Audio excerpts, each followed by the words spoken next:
പണ്ടൊക്കെ സമ്മർ വെക്കേഷന് ഞങ്ങൾ കസിൻസ് എല്ലാവരും ഒരുമിച്ചായിരുന്നു. എന്നിട്ട് രാത്രി മുഴുവൻ വർത്താനം. പക്ഷെ ഇപ്പൊ മിക്ക കസിൻസും പല രാജ്യത്താണ്. പക്ഷെ ഈ വെക്കേഷന് ഞങ്ങൾക്ക് ഒരുമിച്ച് കൂടാൻ പറ്റി. പണ്ടത്തെ പോലെ പ്രേതകഥകളല്ല, പ്രാരാബ്ദങ്ങളാണ് പ്രധാന ചർച്ചാ വിഷയം.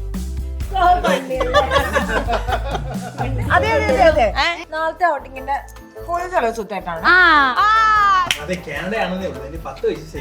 ഈ യുകെയിലും ദാരിദ്ര്യത്തിന് കുറവൊന്നുമില്ല. എനിക്ക് റിച്ച് ലുക്കൊക്കെ ഉണ്ടെന്നേ ഉള്ളൂ.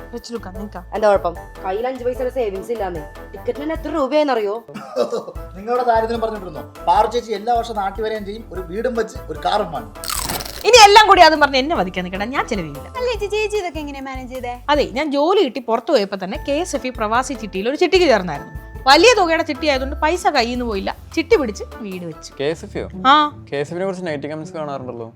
എന്ത് കമന്റ്സ്? നോക്കി ചേച്ചി, ദയവ് ചെയ്ത് ആരെയും ചതിക്കല്ലേ KSFE. എന്തിനാ പാവങ്ങളെ പറ്റിക്കുന്നത്? ഉടായിപ്പ് ആരും കൊണ്ട് തല വെക്കല്ലേ. അപ്പൊ പറ്റിപ്പാണോ? KSFE സർക്കാരിന്റെ അല്ലേ, ആര് പറ്റിക്കാൻ? നമ്മൾ ഈ തട്ടിപ്പിലും വെട്ടിപ്പിലും ഒന്നും വീഴാതിരിക്കാനാണ് ഇതുപോലുള്ള ധനകാര്യ സ്ഥാപനങ്ങൾ ഉള്ളത്. മാത്രമല്ല, നിങ്ങൾക്കറിയോ KSFEയിൽ സാധാരണക്കാരായ 58 ലക്ഷത്തിലധികം കസ്റ്റമേഴ്സ് ഉണ്ട്. ഞാനിതൊക്കെ അന്വേഷിച്ചിട്ടാ പോയി ജോയിൻ ചെയ്തത്. അത് ശരി, എന്തോരം ഫിനാൻസ് സ്ഥാപനങ്ങളാണ് ആൾക്കാരെ പറ്റിച്ച് കൂട്ടി പോകുന്നത്.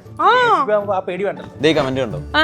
ചിട്ടിപ്പണം കിട്ടണം, ജാമ്യം വേണം. പിന്നെ ജാമ്യം വേണ്ടേ? ഇപ്പൊ ഓരോ മാസവും ചിട്ടി ഇടുന്ന ആളുകൾ ചിട്ടിപ്പണം കൈപ്പറ്റിയതിന് ശേഷം മാസത്തവണ അടയ്ക്കുന്ന എന്താ ഉറപ്പ്? ആ ഉറപ്പിന് വേണ്ടിയിട്ടാണ് ജാമ്യം. ഇപ്പൊ KSFEയിൽ നമ്മൾ ചിട്ടി പിടിച്ച ആ തുക നമ്മൾ അവിടെ തന്നെ ഡെപ്പോസിറ്റ് ചെയ്യുകയാണെങ്കിൽ ജാമ്യം വേണ്ട. അങ്ങനെയാണെങ്കിൽ അടുത്ത കമന്റ് നോക്കും.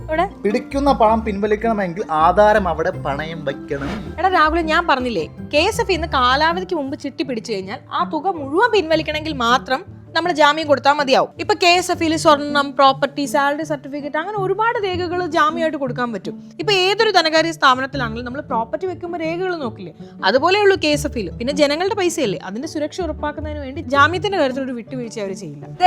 വേറെ കമന്റ് ഉണ്ടോ? സത്യത്തിൽ ചിട്ടിയിൽ എന്താണ് ലാഭം? നമ്മൾ കൊടുക്കുന്ന കാശ് നമുക്ക് തിരിച്ചു തരുന്നു.